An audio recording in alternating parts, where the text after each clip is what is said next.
photographer finds the unexpected when he explores an oasis bigger than most countries in one of the most remote places on Earth.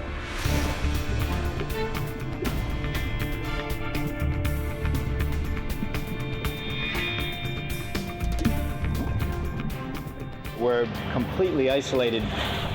Things happen, and you can surface from a dive and get swept out to sea in no time at all. The real fear is getting lost.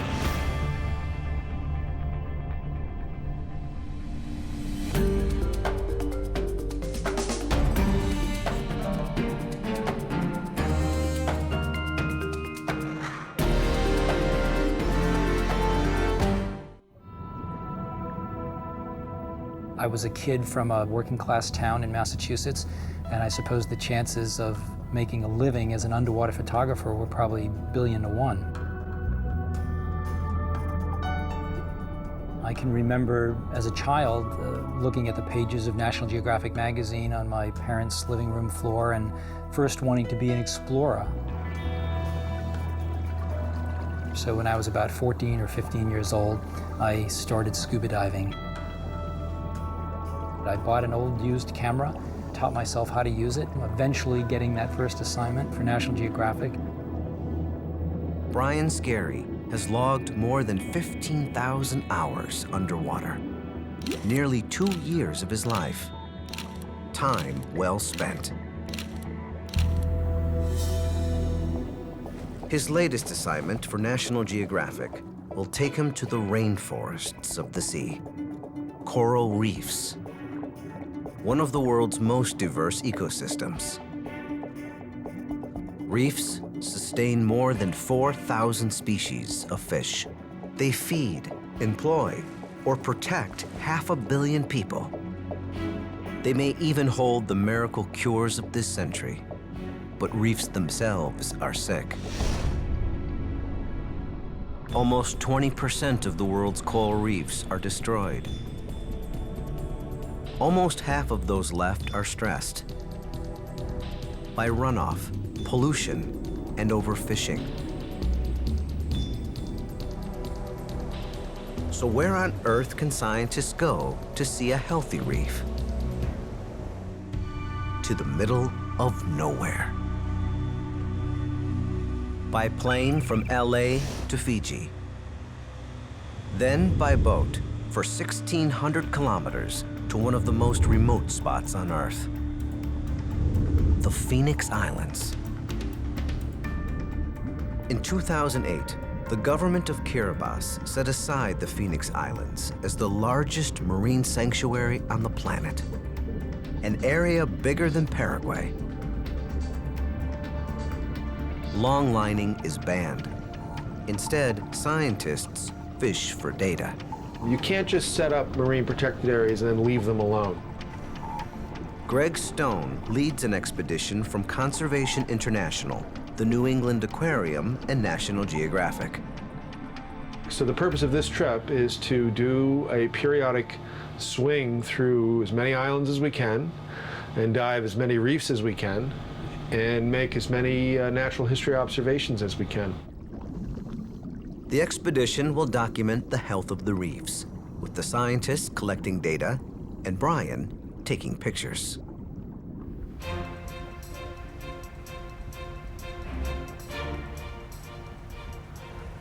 Well, I love being out at sea on an expedition because it's sort of that old romantic notion of, being like Captain Cook or one of the early explorers to the Americas. You sail off one afternoon, and pretty soon you're out in the middle of nowhere. It takes time to reach the middle of nowhere. After a while, shipboard life begins to kind of take on a life of its own. All we see is an occasional bird, maybe an albatross or a seagull, and you have a sense of isolation. We rarely have that opportunity to sort of be out there alone in nature, but there are places on the planet that are still like that. The Pacific fails to live up to its name. For most of the trip, seas run up to 5 meters.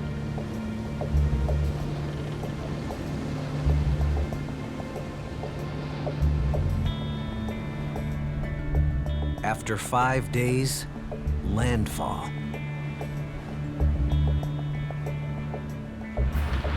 So here we are at Nico Mororo, the first island that we've arrived at in the Phoenix Islands. This is the island where Amelia Earhart supposedly went down. There's kind of a coral flat here that might have been a place where she could have landed, but no providence, no hard evidence. Maybe we'll find the plane underwater.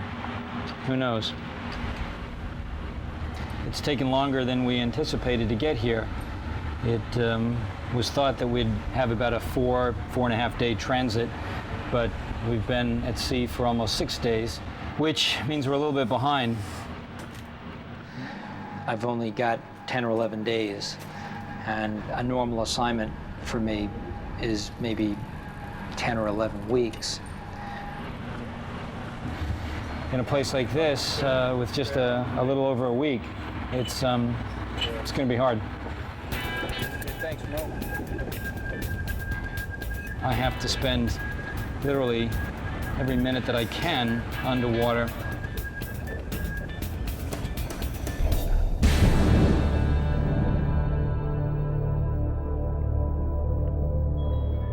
I went to the Phoenix Islands expecting to find pretty much what I found when I was in the Southern Line Islands just a couple of months before.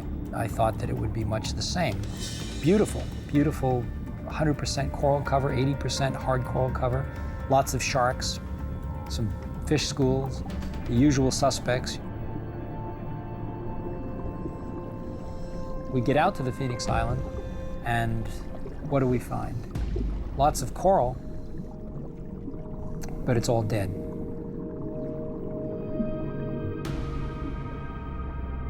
These are supposed to be some of the most beautiful, pristine coral reefs on the planet, and all I'm seeing is dead coral.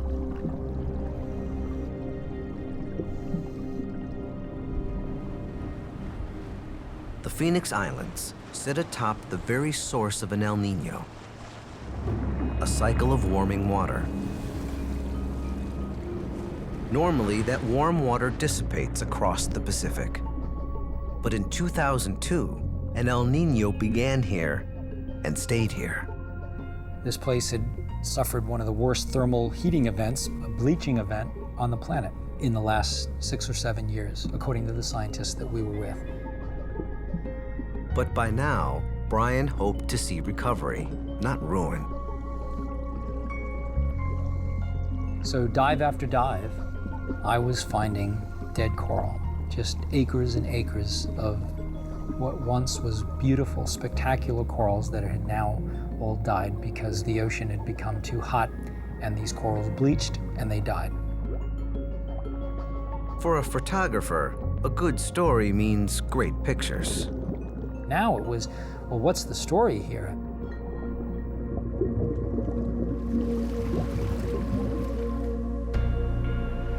Well, it's about 11 o'clock at night. About time to pack it in now. I'm just about 6 days into this assignment. Photographically, it's been a real curveball. We're seeing a lot of dead reef. That doesn't make for pretty pictures.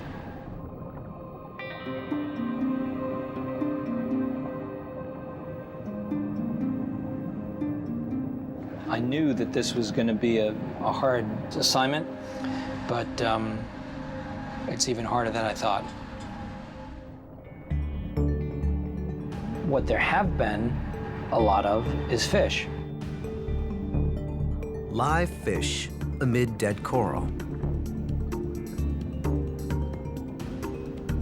The corals themselves continue to offer refuge to the fish. Unlike clear-cutting a forest where all the wildlife takes off, there is no refuge, the corals do continue to offer a home to the little fish, and everything still works. You know, it's as if the fish themselves don't recognize that the coral is dead. But for life to survive, the reef must come back from the dead.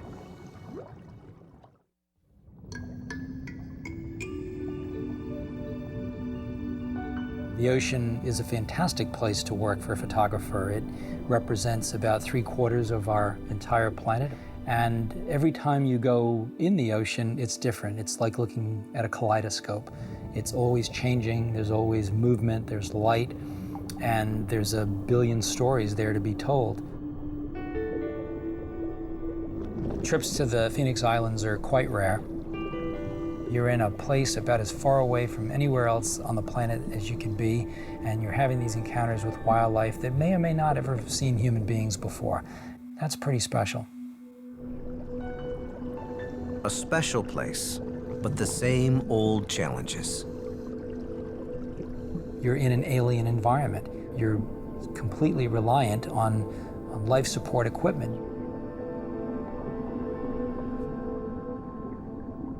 These reefs have a lot of activity, there's a lot going on, but photographically they can be challenging.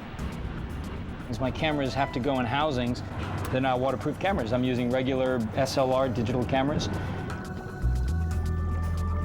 The other thing about underwater photography is that unlike terrestrial wildlife photographers, underwater photographers cannot use a telephoto lens. We have to get very close to our subjects. Visibility underwater, even in the best places, is never that good, and the ocean acts as a great filter. So unless you're very close, everything's just going to be blue. It's going to be this monochromatic powder blue, and there will be no detail, no color, and no real good resolution. So if we want to bring back and render some of those beautiful colors that we find in the ocean, we have to bring down underwater flashes and strobes.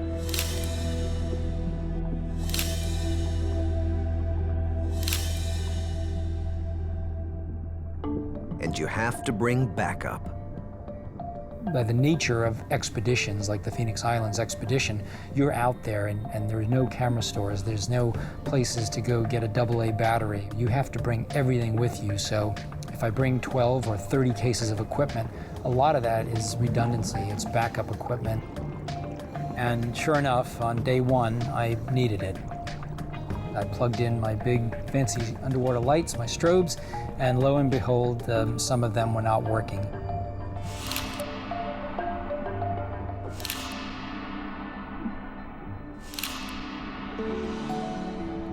The final challenge is time. Underwater, we're probably only given an hour or two, depending on how deep we're diving.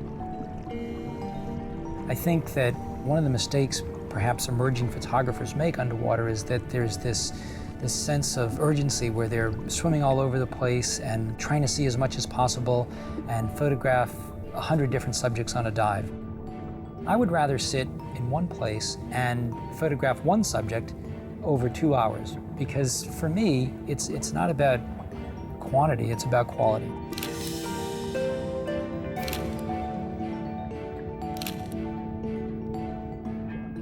More often than not, if I just pick a place and sit, animals will slowly begin to acclimate to me, and I will begin to become part of the landscape.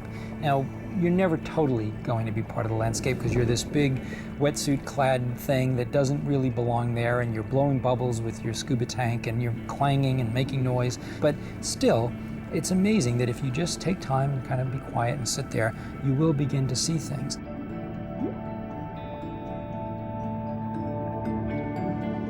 You see music, the harmony of the reef.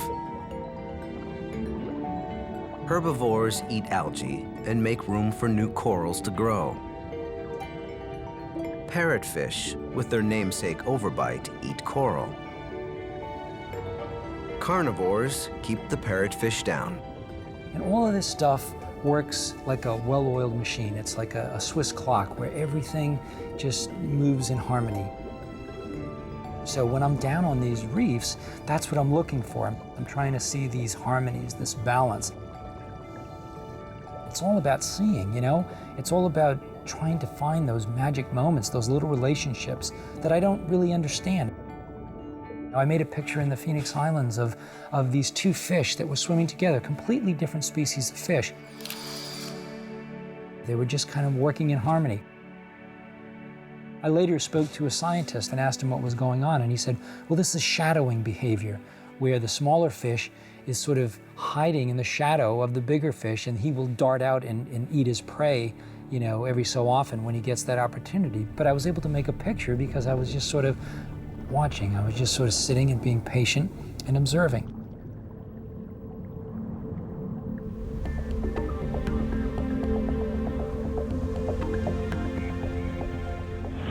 So it's not enough you got to worry about making great pictures.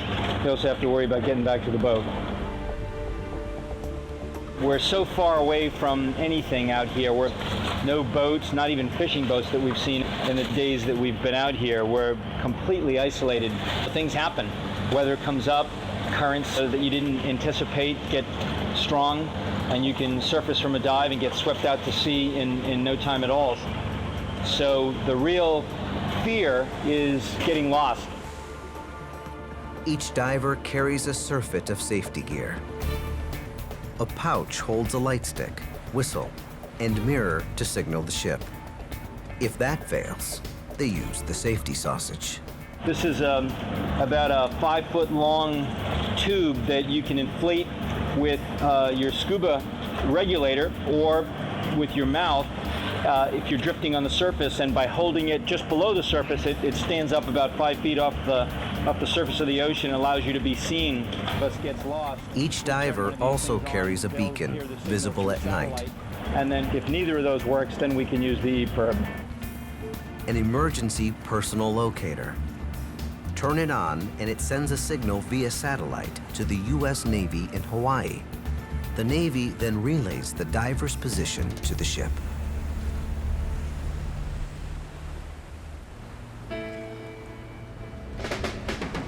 A typical day, up by 6, hit the water. Work. Mid-morning break, dive number 2.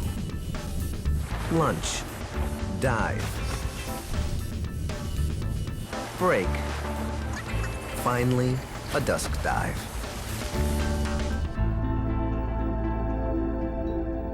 And I particularly like to dive at that time of day because to me it's perhaps the most interesting time on a reef, when the sun is kind of going down, light levels are dropping, and animals that are typically out during the day are beginning to go off and go to sleep or find a place to hide for the evening, and the animals that come out at night are emerging.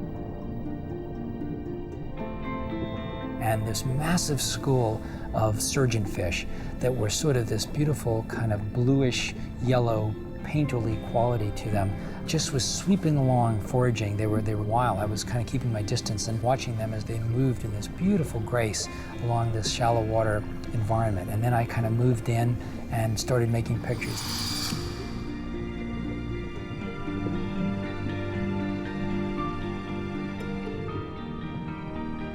And I'm always fearful that they're going to be disturbed by my presence and just kind of take off. But they sort of allowed me into their world. They were very focused on feeding, and I was able to sort of ebb and flow with them.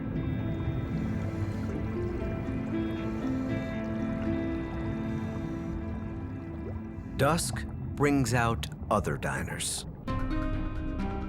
I think you do have to have a healthy respect. They are the king of the ocean when you're down there. But by the same token, sharks are not out there just to, menace human beings. We are not on the menu. So I think it's like working with any wild animal. You have to do your homework, and you have to listen to your instincts too. On any given day, you might have a dozen sharks swimming around and everything feels fine, and you sort of get a vibe that says it's okay. It's no different than walking in a neighbor's yard and one dog is sitting there and you get a certain vibe, or it's wagging its tail and you know that's okay. I think you have to listen to that. We can't swim as fast as a whale or a shark or a seal. They could leave us in the dust anytime they want. But the fact that they do allow us to get close and make these pictures, I think says a lot about their tolerance.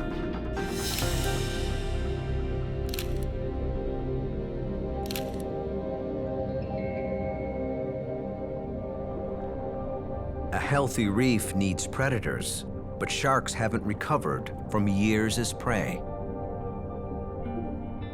I saw fewer sharks in many of the places that we dived, and that was because we know that in the last 5 or 6 years, there have been longliners here operating and taking many of the sharks out and finning them. From sharks to snapper, fish are the key to reviving coral.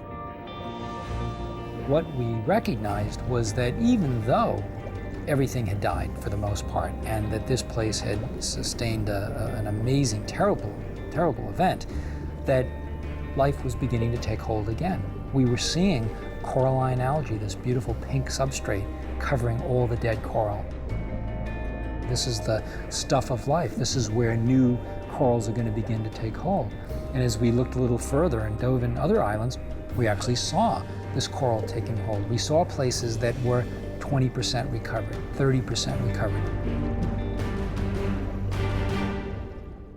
Yesterday we were at Enderby Island, and the corals looked a lot better. And this morning we just arrived at Phoenix Island. We'll try to spend maybe 6 to 8 hours in the water today and see what we get. We want something to really bring readers into the moment, into these faraway, exotic places. And that's not always easy to do. You might shoot 10 or 15,000 pictures on an assignment like this, but in the end, it comes down to 10 or 12 pictures that are going to be used in the magazine. Those 10 or 12 have to tell a story. I think sometimes you do know that you just made the picture for the story, the one that you really were hoping to get. And a lot of times it's not the one that you intended to take. But inevitably, it always happens, thankfully, that things happen that I just couldn't predict. I was able to make pictures of fields of dead coral with a single table coral sort of emerging from this death, from this the ashes. The phoenix was literally rising from the ashes. And to me, that all of a sudden became the story.